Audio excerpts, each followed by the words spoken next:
Have you ever heard someone say, I need more work-life balance, or I need to start working out, or I need some me time, or things are so crazy right now, I just need to get back in balance. For many, the idea of balance equates to a stationary point or a steady position where things are fixed, static, not moving, and stable. But stationary relative to what? To where you are at this moment? At this moment, the Earth is rotating at a speed of 460 meters per second, roughly 1,000 miles per hour. And together we're orbiting the Sun at 30 kilometers per second, or 67,000 miles per hour.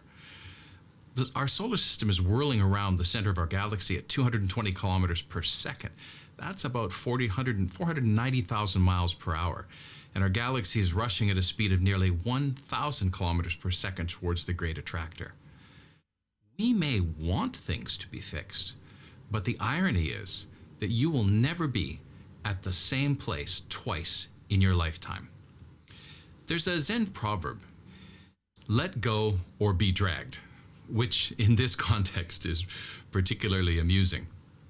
The visual of being dragged kicking and screaming like a child across the galaxy at 1,000 kilometers per second because we aren't getting our own way makes real the absurdity of our fixed mindsets and our fixed ideas.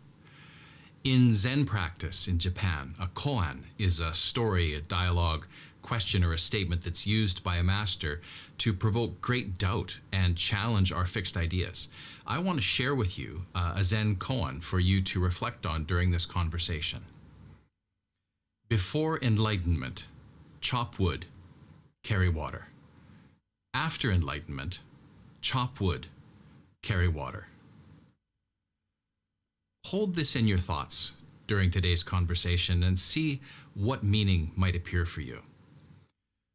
Over the last several years, there has been an increasing focus on mindfulness and well-being, and they're often said together as if they're one thing. However, though related, they are entirely different, and this confusion is contributing to our feeling of imbalance. Mindfulness is the basic human ability to be fully present, aware of where we are and what we're doing, accepting but not overly reactive to or overwhelmed by what's happening around us. Well-being refers to what is intrinsically valuable relative to someone. So the well-being of a person is what is ultimately good for or in the interests of that person. In the West, we do mindfulness to gain or to lose something, to obtain a sense of peace or lose stress. There's always the question of, what do I get from this? What's in it for me? And the irony is that in Zen, the practice of Zazen is more about altogether abandoning self-interest. It's not about zoning out and thinking of nothing, but the opposite, being fully present and fully aware. And it is hard work, let me tell you. But in abandoning self-interest, we might become aware of what is truly in our self-interest. I mentioned we think of balance as when things are fixed, static, or stable. But instead of being fixated on fixed, let's consider the definition of balance as different elements being in correct proportions or harmony. Rain and sunshine are both essential, and in correct proportions, living things thrive. But when out of balance, we experience floods and drought. And so it is with absolutely everything. The sequence of thought that supports our feeling of imbalance begins with equating mindfulness and well-being. We often use these together as the same thing. And then we use well-being and consider it to be self-care. And we associate self-care with pleasure.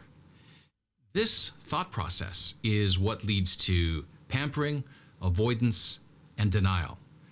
We feel out of balance when something interferes with our pleasure.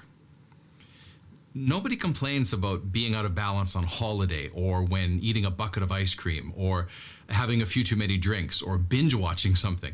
There's no complaint at all because these experiences bring us pleasure.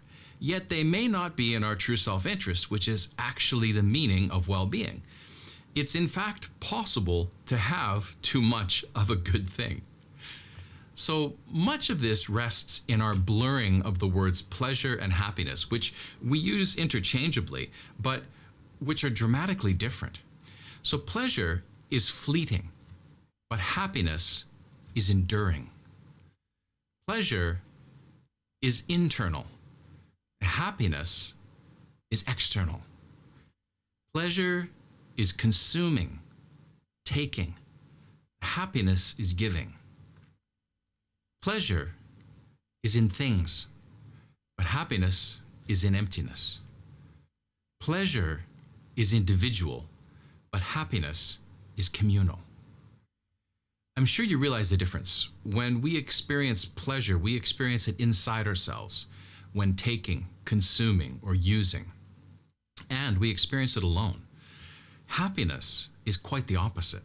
We don't experience it alone, but with others, when giving and sharing. And as pleasure is fleeting and is often experienced in things, we always need more. Happiness is enduring and can't be realized with things, only through emptiness. And as such, pleasure is addictive, but happiness is liberating.